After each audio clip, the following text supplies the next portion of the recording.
इस वीडियो में हम लोग इक्थियोसिस वल्गैरिस नाम की बीमारी के बारे में बात करेंगे। तो इक्थियोसिस वल्गैरिस जो है एक बहुत ही कॉमन टाइप का इक्थियोसिस है, जो कि कुछ रिसर्च में पाया गया कि हर 100 लोगों में से एक लोगों में, या फिर एक स्टडी में 250 में से एक लोगों में ये प्रॉब्लम होती है। तो कभी कभी प्रॉब्लम ये इतनी हल्की होती है कि बीमारी मिस हो जाती है, मतलब कि व्यक्ति अपना जीवन व्यतीत करता चला जाता है और पता नहीं चलता है। तो इसमें होता क्या है, इस बीमारी में व्यक्ति के शरीर पर छोटे छोटे स्केल्स आ जाते हैं।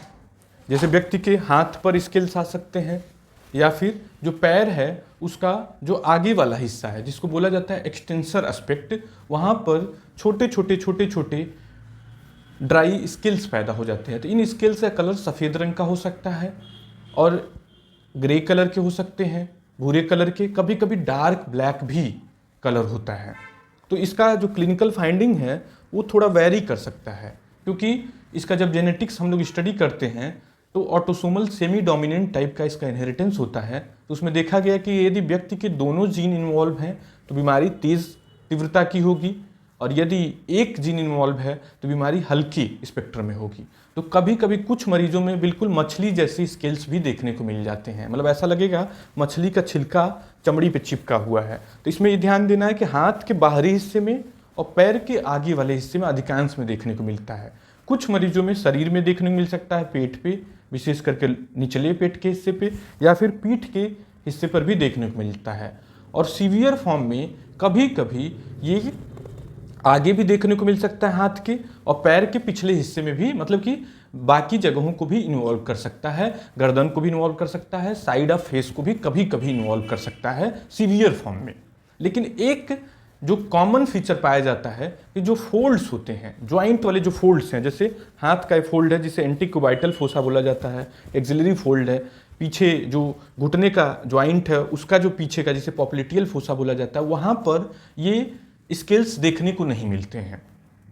तो ये एक इम्पॉर्टेंट फीचर होता है। एक दूसरा इक्थियोसिस होता है, उससे अंतर करने के लिए ये जरूरी पॉइंट होता है। तो ये डॉक्टर के परिप्रेक्ष्य से ये साइन इम्पॉर्टेंट होता है। मरीज के लिए तो बड़ा मुश्किल होता है कि जान पाना कि कौन से टाइप का इक्थियोसिस है, लेकिन डॉक्टर के लिए ये एक इम्पॉर्टेंट साइन होता है।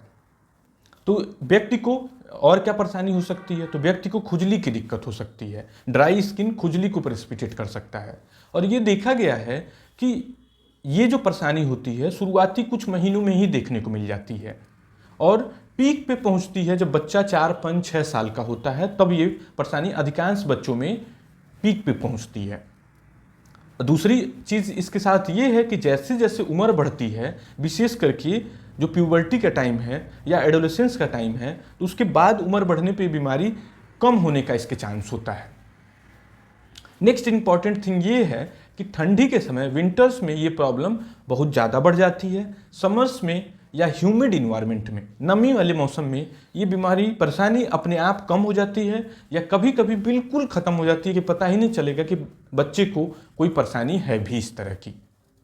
और ये देखा गया है कि अधिकांश बच्चों में एक प्रॉब्लम होती है एटोपी या एटोपिक डर्मेटाइटिस, खुजली वाले निशान देखने को मिल जाता है। तो ड्राई खुजली वाले निशान देखने को मिल सकता है, शरीर में खुजली के चकत्ते मिल सकते हैं, हल्का फुल्का पानी निकलता हुआ चकत्ते भी मिल सकते हैं, छोटे छोटे खुरदुरे दाने देखने को मिल सकते हैं हाथ पे, बॉडी के पिछले हिस्से में, जिसको बोला जाता है कीरेटोसिस पाइलेरिस। एकदम खुरदुरे छोटे छोटे एक जैसे दिखने वाले कड़े दाने, बहुत छोटे छोटे, मतलब 2 सरसों के दाना के बराबर के साइज़ के।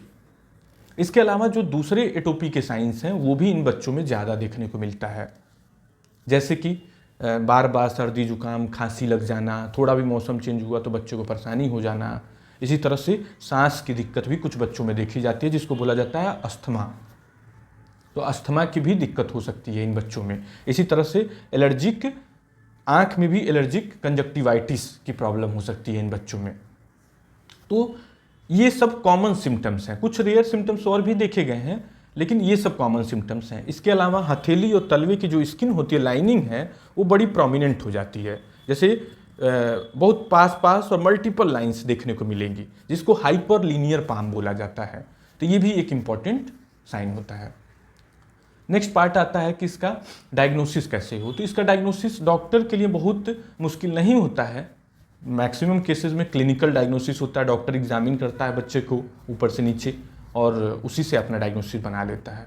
कुछ केसेस में ही कन्फ्यूज़न पैदा हो तो उस कंडीशन में डॉक्टर स्किन बायोप्सी रिकमेंड कर सकता है, लेकिन साधारणतः क्लिनिकल डायग्नोसिस होती है। नेक्स्ट पार्ट आता है इसका ट्रीटमेंट का। तो इसके ट्रीटमेंट के लिए सबसे महत्वपूर्ण चीज़ होती है कि स्किन को मॉइस्चराइज करना। जैसे स्किन ड्राई हो गई है, रूखी हो गई है, रूखी इसलिए हो गई कि क्योंकि ये एक जेनेटिक डिसऑर्डर है जिसमें कि फिलाग्रिन नाम का एक प्रोटीन होता है, वो स्किन में कम हो जाती है। तो वही प्रोटीन जो होता है नेचुरल मॉइस्चराइजिंग फैक्टर, मतलब मॉइस्चराइजिंग एलिमेंट बनाने में मदद करता है। तो उसकी कमी से स्किन रूखी हो गई है, तो अब रूखी स्किन को बाहर से हमें मॉइस्चराइज करना है। तो इस मॉइस्चराइजिंग क्रीम में ज़्यादा ध्यान दिया जाता है, डॉक्टर्स इस बात पर ध्यान देता है कि यूरिया बेस्ड क्रीम का ज़्यादा प्रयोग किया जाता है। इसी तरह कुछ डॉक्टर अमोनियम लैक्टेट या लैक्टिक एसिड या फिर अल्फा हाइड्रोक्सी एसिड या फिर salicylic acid based moisturising cream भी देते हैं। तो इसमें सबसे ज़्यादा जो पॉपुलर है वो है यूरिया बेस्ड मॉइस्चराइजिंग क्रीम, क्योंकि ये देखा गया है कि ये मॉइस्चर को रिटेन भी करता है प्लस ड्राई स्किल्स को भी कम करने में मदद करता है। इसके अलावा खुजली हो बच्चे को तो एंटीहिस्टामिन्स दिया जा सकता है, एलर्जिक पैचेस हों और खुजली वाले पूजी पैचेस हों तो शॉर्ट कोर्स ओरल स्टेरॉइड्स या लगाने वाली स्टेरॉइड क्रीम्स डॉक्टर दे सकता है। कभी कभी यदि बीमारी बहुत सीवियर हो तो उस कंडीशन में डॉक्टर कुछ खाने वाली दवाइयाँ जैसे कि एसिट्रेटिन नाम की दवाई कभी कभी डॉक्टर इसके इलाज में दे देता है। लेकिन यदि सही मायने में देखें तो ये सारे इलाज सपोर्टिव ट्रीटमेंट हैं।